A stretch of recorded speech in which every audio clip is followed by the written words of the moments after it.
Studio से ये जिस मॉर्निंग। मोमेंटम की बात कर रहे हैं और अगर कोई ग्लोबल अपसेट ना हो तो ये कंटिन्यू करेगा, ये आपका मत है। जी ये हाँ। बीते 2 महीने के अपर स्विंग में अप्रैल में मई में डोमिनेट किया रेट सेंसिटिव्स ने, whether it's NBFCs, it's banks and specially NBFCs, real estate, auto ने शायद लेट अगर आप देखिए पार्टिसिपेट किया, बट यस है। क्या एक ऐसे दौर में जब आप शायद अब फर्दर रेट कट्स की पॉसिबिलिटी तलाश रहे हैं, डोमिनेट अपर स्विंग यही करेंगे एनबीएफसीज, एचएफसीज, रियल स्टेट? आपका व्यू? तो मेरे ख्याल से देखिए, जिस तरह का वर्चस्व या लीड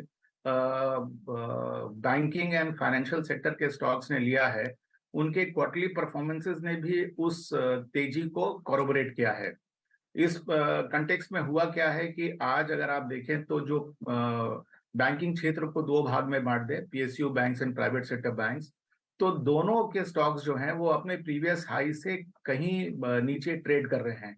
लेकिन अगर आप उनकी अर्निंग्स को देखें तो वो उससे कहीं ज्यादा ऊपर लेवल्स पर रहे हैं। तो मैं समझता हूं कि मार्केट ने इस अर्निंग्स ग्रोथ को पहले ही डिस्काउंट कर दिया था, और ये संभव है कि आगे जिस तरह की तेजी हम लोगों ने देखी है, उस तरह की तेजी शायद कुछ समय तक ना हो। ये सेक्टर के स्टॉक्स कंसोलिडेट करें, और जो सेक्टर्स ने पिछले कुछ क्वार्टर्स में पार्टिसिपेट नहीं किया है, जैसे मुख्यतः अगर आप देखें तो ऑटोज, और ऑटोज में खास करके अगर आप टू व्हीलर सेगमेंट को देखें तो उनकी वैल्यूएशन अट्रैक्टिव हो गए हैं, उन्होंने रैली में पार्टिसिपेट नहीं किया है।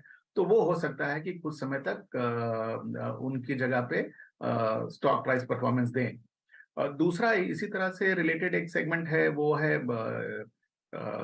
इंफ्रास्ट्रक्चर रिलेटेड सेक्टर्स, जहां पर अगर आप पीपीसी कंपनीज को देखें तो जिस तरह की उनकी ऑर्डर बुक्स है, जिस तरह का उनका एग्जीक्यूशन है, और चूंकि सरकार अगले साल इलेक्शन की तैयारी में रहेगी, तो जिस तरह से प्रोजेक्ट एग्जीक्यूशन की तरफ दबाव होगा, तो मेरे ख्याल से इस सेक्टर की भी अगर आप देखें तो वैल्यूएशन अट्रैक्टिव है, पार्टिसिपेट उसने नहीं किया है। तो ये दूसरा सेक्टर है जो कि आगे के कुछ क्वार्टर्स में बैंकिंग और एचएफसीज के कंपैरिजन में ज्यादा पार्टिसिपेट कर सकता है।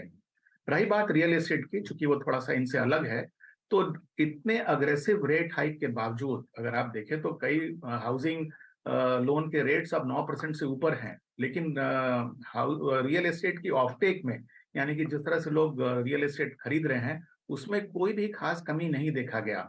तो मेरे ख्याल से एक रिलीफ है जो रियल एस्टेट स्टॉक्स को प्रेरित कर रही है।